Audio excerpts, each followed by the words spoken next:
अस्सलाम वालेकुम, मैं हूं अदील इम्तियाज़ और आप देख रहे हैं तख्ती ऑनलाइन। आज मैं लेके जा रहा हूं आपको अपने घर, अपने इलाके में, अपने शहर जिसे कहते हैं रहीम यार ख़ान। मेरा ज़िला रहीम यार ख़ान जनूबी पंजाब का आखिरी ज़िला है। इसके साथ सिंध का बॉर्डर लगता है। आप देख सकते हैं कि मैंने यहाँ पर रेड कलर के एरो से रहीम यार ख़ान की जगह पाकिस्तान के मैप पर दिखाई है। अगर आप रहीम यार ख़ान आएँ तो आपको यकीनन भुंग मस्जिद ज़रूर जाना चाहिए, क्योंकि ये रहीम यार ख़ान की एक खूबसूरत तरीन मस्जिद है। रहीम यार ख़ान अपनी ज़राअत की वजह से बहुत ज़्यादा मशहूर है। यहाँ पर बहुत सी फसलें लगती हैं। कपास और गंदम दो बड़ी फसलें हैं जो कि रहीम यार ख़ान में बहुत ज़्यादा लगाई जाती हैं। मैं यहाँ पर आपको इन फसलों की तस्वीर भी दिखा रहा हूँ, और इन फसलों को जहाँ कीड़े बहुत ज़्यादा बर्बाद करते हैं वहाँ पर बारिश भी इन्हें बहुत ज़्यादा नुकसान पहुँचाती है। आप यहाँ पर गंदम की फसल देख सकते हैं, जिसे हम जब लगाते हैं तो वो आहिस्ता आहिस्ता गर्म मौसम की वजह से और खुश्की की वजह से परवान चढ़ती है। लेकिन जब ये फसल पक जाती है तो फिर हमारी कोशिश होती है कि इसे काट कर ज़ख़ीरा कर लिया जाए, और जब इसे ज़ख़ीरा किया जाता है उस वक्त किसान को सबसे ज़्यादा फ़िक्र बादलों की होती है। कई मरतबा बादल आते हैं, मैं भागा जाता था अपने दादा जान के पास, तो वो कहते थे कि इन बादलों से बारिश नहीं हो सकती। हम खुश हो जाते थे। लेकिन कई मरतबा बहुत खौफनाक बादल आते थे और सारे किसान मुश्किल में आ जाते थे, परेशान हो जाते थे, क्योंकि उनका ख्याल था कि ये बादल बारिश वाले बादल हैं। मैं अमूमन सोचता रहता था कि बादल कैसे एक दूसरे से मुख्तलिफ होते हैं। बारिश वाले बादल और बारिश ना बरसाने वाले बादल, क्या ये मुख्तलिफ होते हैं? तो मैं आपको लेके चलता हूँ 1772 में, जहाँ एक आर्टिस्ट जिसका नाम लूक हॉवर्ड था, उन्होंने सबसे पहले बादलों की क्लासिफिकेशन की। उन्होंने कहा कि बादल शक्ल के लिहाज से मुख्तलिफ होते हैं, और यहाँ पर आपको बादलों की शक्ल उन्होंने ड्रॉ करके भी दिखाई है। तो आप उनके फन पारे देख सकते हैं जहाँ पर उन्होंने मुख्तलिफ किस्म के बादलों को दिखाया है। आज हम जानते हैं कि हमारी ज़मीन के ऊपर तय है, एटमॉस्फेयर की तय है, जिसमें ट्रोपोस्फेयर है, ओजोन लेयर आती है, स्ट्रेटोस्फेयर है, मीजोस्फेयर है, थर्मोस्फेयर है, और फिर स्पेस में अगर चले जाएं तो एक्सोस्फेयर है। लेकिन बादल ज़मीन के बहुत करीब होते हैं। 6 से 9 किलोमीटर की हाइट पर बादल ज़मीन के उड़ रहे होते हैं। इनसे ऊंची तो कई चोटियां हैं जो ज़मीन पर मौजूद हैं। हमने बादलों का बगौर मुशाहिदा किया और उन्हें शक्ल के लिहाज से 3 कैटेगरीज में क्लासिफाई किया। नाम इनके अजीब हैं, लेकिन मैं आपको ऐसे बताऊंगा कि ये आपको याद हो जाएंगे। तो सबसे पहली किस्म थी शक्ल के लिहाज से क्यूमुलो। क्यूमुलो गोभी या कपास के फूल की तरह की शक्ल के बादल होते हैं। तो आपने गोभी को याद रखना, क्यूमुलो जहां पर भी आएगा तो आपने गोभी को याद रखना है, कैबेज को याद रखना है। दूसरी किस्म है स्ट्रेटो। स्ट्रेटो बादल घने होते हैं, काले रंग के, ग्रे कलर के होते हैं और आपस में घुले मिले होते हैं। तो इसको आपने टावल से याद रखना है। स्ट्रेटो, इसमें टी आता है तो टावल में भी टी आता है। क्यूमुलो में सी आता है तो कैबेज में भी सी आता है। तो यहाँ से आपको याद होगा।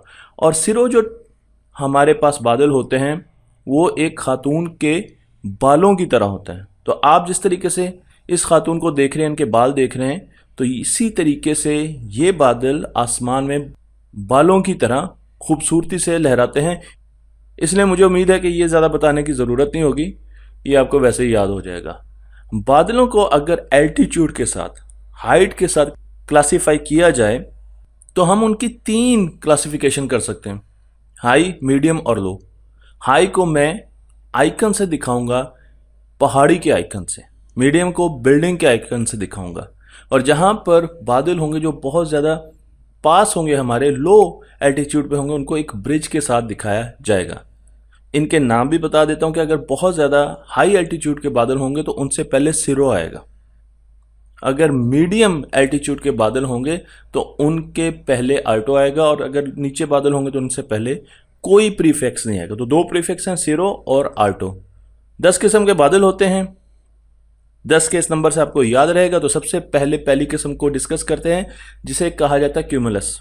क्यूमुलस याद है गोभी की शक्ल के बादल होते हैं, और क्योंकि इनके आगे कोई प्रीफिक्स नहीं लगा इसका मतलब ये कि ये सबसे नीचे एल्टीट्यूड के। ब्रिज मैंने आपको इसीलिए दिखाया है। तो गोभी की शक्ल के बादल, कपास के फूल की शक्ल के बादल जो सबसे नीचे हवा में उड़ रहे होते हैं उन्हें क्यूमुलस क्लाउड्स कहा जाता है। मैं आपको यहाँ पर इनकी मुख्तलिफ शक्लें दिखा रहा हूँ। बारिश नहीं बरसाते, इनसे ज़्यादा घबराने की ज़रूरत नहीं है। आप इस वीडियो में भी देख सकते हैं कि किस तरीके से ये फॉर्म हो रहे हैं और फिर आहिस्ता आहिस्ता ये ख़त्म भी होते जा रहे हैं। तो इन्हें क्यूमुलस क्लाउड्स कहा जाता है। लेकिन अगर यही क्लाउड ज़रा ऊपर चल जाएं, मीडियम एल्टीट्यूड पे चले जाएं, जिसको हम बिल्डिंग से शो करवा रहे हैं, तो अब इनका नाम बदल जाएगा। क्यूमुलस की बजाय अल्टो क्यूमुलस हो जाएगा। अल्टो का याद है, मीडियम हाइट, तो अल्टो क्यूमुलस क्लाउड्स बन जाएंगे और वो आपको यहाँ पर नज़र आ रहे हैं। लेकिन अगर ये हाई एल्टीट्यूड पे चले जाएं तो अब यही क्लाउड, क्यूमुलस क्लाउड जिनकी शक्ल गोभी की तरह की होती है, इनका नाम बन जाएगा सिरो। सिरो पहले आ जाएगा क्योंकि वो हाई एल्टीट्यूड को रिप्रेजेंट करता है। सिरो क्यूमुलस। तो हमने तीन पढ़े, सिरो क्यूमुलस जो बहुत ऊंचे हैं, अल्टो क्यूमुलस जो कि बीच में है, और क्यूमुलस क्लाउड जो कि ज़मीन के बहुत पास होते हैं।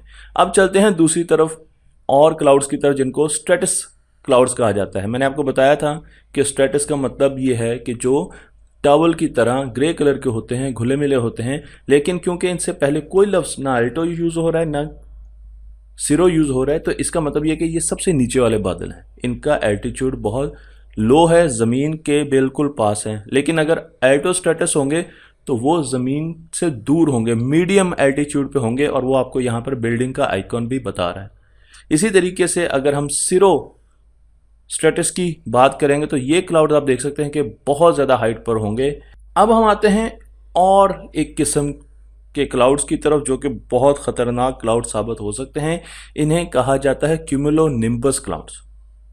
क्यूमुलोनिम्बस क्लाउड्स पे आप हैरान होंगे कि मैंने गोभी की शक्ल बताई है, इसका मतलब ये कि इनकी शक्ल गोभी के फूल की तरह है। ठीक है जी, लेकिन इसके साथ साथ आपको चोटी का आइकन भी नज़र आ रहा है, आपको इमारत का आइकन भी नज़र आ रहा है, और आपको ब्रिज का। इसका मतलब ये कि ये हाई एल्टीट्यूड पर भी होते हैं, मीडियम एल्टीट्यूड पर भी होते हैं, और लो एल्टीट्यूड पर भी होते हैं। ये इतना बड़ा क्लाउड होता है, इतना बड़ा क्लाउड होता है कि ये तमाम हाइट्स को कवर कर रहा होता है। मैं आपको जब इसकी तस्वीर दिखाऊंगा तो आपको ज़्यादा क्लैरिटी होगी, लेकिन आप देख सकते हैं कि आपको देखते ही बड़ा खौफनाक किस्म का क्लाउड लगता है। और इसके ऊपर प्रेसिपिटेशन हो रही होती है, इसके ऊपर जो है ये प्रेसिपिटेट हो रहा है, यहाँ पर आपको बर्फ़ नज़र आ रही है, और निचला हिस्सा इस क्लाउड का पानी से भरा हुआ है। तो ऊपर आप देखें तो आपको बर्फ़ मिलेगी, नज़र आएगी, शक्ल से नज़र आ जाएगी, और निचला हिस्सा पानी से भरा होता है। आप देख सकते हैं यहाँ पर भी आपको इसी क्लाउड की मैं शक्ल दिखा रहा हूँ जो कि बारिश बरसा रहा है। और आप देख सकते हैं कि ये क्लाउड्स बहुत ज़्यादा ख़तरनाक होते हैं। जिस एरिया के ऊपर आते हैं वहाँ पर बहुत ज़्यादा बारिश बरसा सकते हैं। यहाँ ये भी बताता चलूँ कि इन क्लाउड्स के बहुत ज़्यादा बरसने को क्लाउड बर्स्टिंग, क्लाउड का फट जाना भी कहते हैं।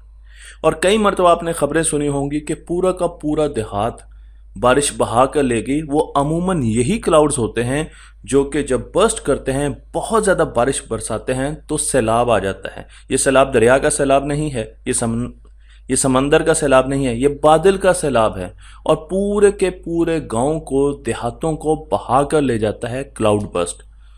फिर हमारे पास क्लाउड्स आते हैं निम्बो स्ट्रेटस क्लाउड्स। स्ट्रेटस का मतलब आपको नज़र आ रहा है कि ये बिल्कुल टावल की तरह होंगे, और ये निचले लेवल के क्लाउड होते हैं और मीडियम एल्टीट्यूड के क्लाउड्स होते हैं।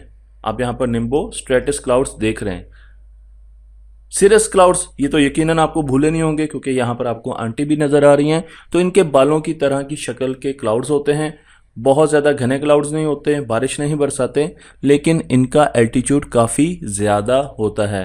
मैं आपको यहाँ पर इनकी मुख्तलिफ एग्जांपल्स दिखा रहा हूँ, तो आप देखें कि ये किस तरीके से बालों से मुशाबहत रखते हैं। तो हमने ओवरव्यू लिया तमाम क्लाउड्स का। अगर यहाँ पर आप देखें तो क्लाउड्स की क्लासिफिकेशन थी हाइट की वजह से या एल्टीट्यूड की वजह से, हाई, मिडल या मीडियम और लो। और फिर हमने क्लाउड पढ़े जिसमें क्यूमुलस गोभी के फूलों की तरह थे, Alto cumulus medium height, Alto हमेशा मीडियम पर लगेगा, आप देखें यहाँ पर भी अल्टो लगा हुआ है, और सिरो आप देखें क्यूमुलस और सिरो स्ट्रेटस ये हाई एल्टीट्यूड के लिए। तो सिरो क्यूमुलस का मतलब है गोभी के फूलों की तरह की शक्ल के क्लाउड सिरो, क्योंकि वो हाई एल्टीट्यूड का है। इसी तरीके से सिरो स्ट्रेटस, ये वो क्लाउड है जो टॉवल की तरह के होते हैं। अगर आप यहाँ पर देखो तो यहाँ पर आपको एल्टोस्ट्रेटस भी नजर आ रहे हैं। इसके निचला भाई जो है वो है स्ट्रेटस। तो स्ट्रेटस, एल्टोस्ट्रेटस और सिरोस्ट्रेटस, ये एक पूरे का पूरा ट्रायंगल बन गया। क्यूमुलस, आल्टोक्यूमुलस और सिरोक्यूमुलस, ये एक ट्रायंगल बन गया। फिर इसके बीच में भी कुछ हाइब्रिड क्लाउड्स होते हैं। स्ट्रेटोक्यूमुलस, ये आधे स्ट्रेटस क्लाउड होते हैं, आधे क्यूमुलस क्लाउड्स होते हैं। फिर हमारे पास निम्बोस्ट्रेटस भी आते हैं। लेकिन आप यहां पर देखें तो आपको नजर आएगा क्यूमुलस निम्बस, जो कि एक बहुत बड़ा क्लाउड है, जो कि क्लाउड बर्स्टिंग करता है। और ये इतना बड़ा क्लाउड है कि ये हाई एल्टीट्यूड से शुरू होकर लो एल्टीट्यूड तक एक ही क्लाउड आता है और बहुत खतरनाक क्लाउड हो सकता है। तो अब मेरा सवाल आपसे ये है कि आपके इलाके में कौन से क्लाउड्स आपको सबसे ज़्यादा नज़र आते हैं? आपने मुझे बताना है कि आप किस किस्म के क्लाउड्स को ज़्यादातर आसमान में देखते हैं। और दूसरा सवाल यह है कि मॉनसून में किस किस्म के क्लाउड्स होते हैं, क्योंकि जुलाई का महीना आ चुका है और मॉनसून भी आने वाली है। तो दो सवाल हैं, आपके इलाके में कौन से क्लाउड्स आपको नज़र आते हैं और मॉनसून में कौन से क्लाउड्स मौजूद होते हैं। दोनों के जवाब आपने कमेंट्स में देने हैं। मुझे उम्मीद है कि ये वीडियो आपको पसंद आई होगी। तख्ती ऑनलाइन को लाइक कीजिए, शेयर कीजिए और इस इल्म को दूसरों तक पहुंचा दीजिए।